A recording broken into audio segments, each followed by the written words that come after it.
küçücük çekirdek gerçekten büyür mü? Toprağını bulursa büyür kızım. Su ister, güneş ister, biraz da sabır. Ya üzerine çok basarlarsa? İçinde hayat varsa yine yolunu arar. Ben de bu çekirdek gibi miyim? Sen benim mandalina çekirdeğimsin. Küçüksün ama içinde kocaman bir hayat taşıyorsun. Bir insanı ayakta tutan şey nedir? Güçlü olması mı, yaşadıklarını unutabilmesi mi, yoksa bütün yaralarına rağmen içinde küçücük bir umut saklayabilmesi mi? Bazı hayatlarda çocuklukta başlayan eksiklikler, yıllar geçtikçe farklı biçimlerde yeniden karşıya çıkar. Zekeriya Efiloğlu'nun Mandalina Çekirdeği adlı romanı, böyle bir hayatın izini sürerken okura yalnızca bir insan neler yaşamış sorusunu değil, bütün bunlar olurken çevresindekiler neredeydi sorusunu da sordurur. Roman, Ebru ile Hasan'ın iletişimsizlik yüzünden yıpranan evliliğiyle başlar.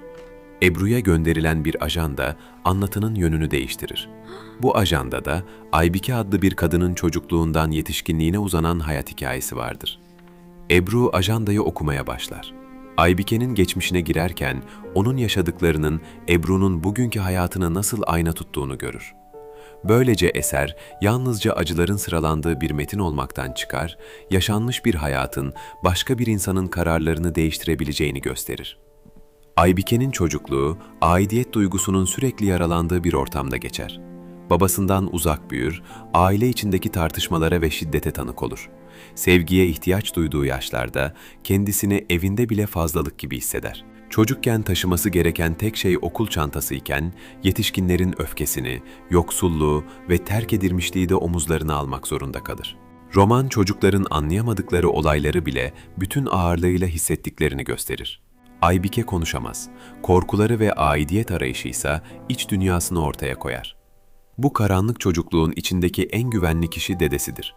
Mandalina çekirdeğim sözü, onun Aybike'ye duyduğu sevginin ifadesidir. Eserin adı bu nedenle yalnızca hoş bir benzetme değildir. Mandalina çekirdeği küçük, kırılgan ve kolayca gözden çıkarılabilecek bir şeydir.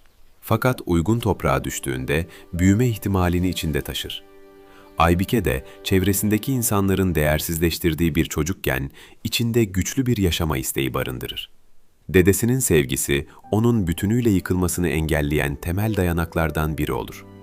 Roman ilerledikçe Aybike'nin mücadelesi aile sınırlarını aşar.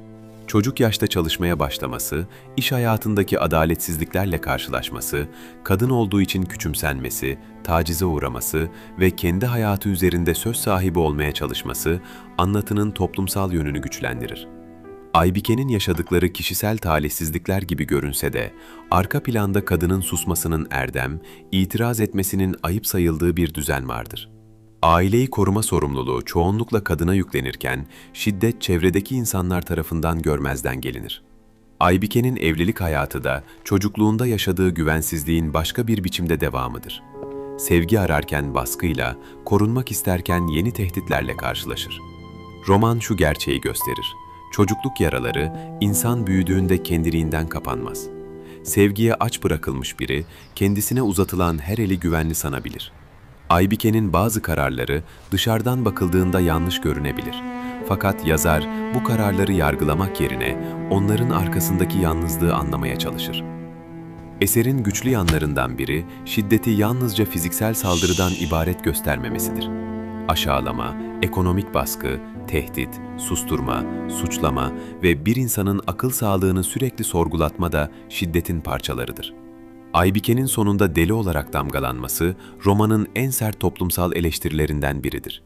Çünkü onu ruhsal olarak yıpratan koşullar sorgulanmazken, verdiği tepkiler hastalık kabul edilir. Böylece eser, bir insanın deli olduğuna kim karar verir sorusunu gündeme getirir. Toplumun normal saydığı düzen zalimse, bu düzene dayanamayan insan mı hastadır? Zekeriya Efiloğlu, ağır meseleleri sade ve doğrudan bir dille anlatır.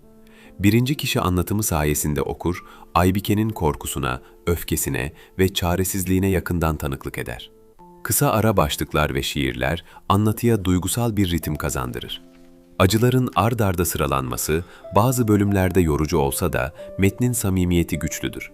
Mandalina çekirdeği, çocukluk yaralarının insanın bütün hayatına nasıl yayıldığını, aile içinde başlayan şiddetin toplumun sessizliğiyle nasıl büyüdüğünü ve sevgi eksikliğinin insanı hangi yanlış kapılara sürükleyebildiğini anlatan sarsıcı bir romandır. Ancak eserin merkezinde yalnızca acı yoktur.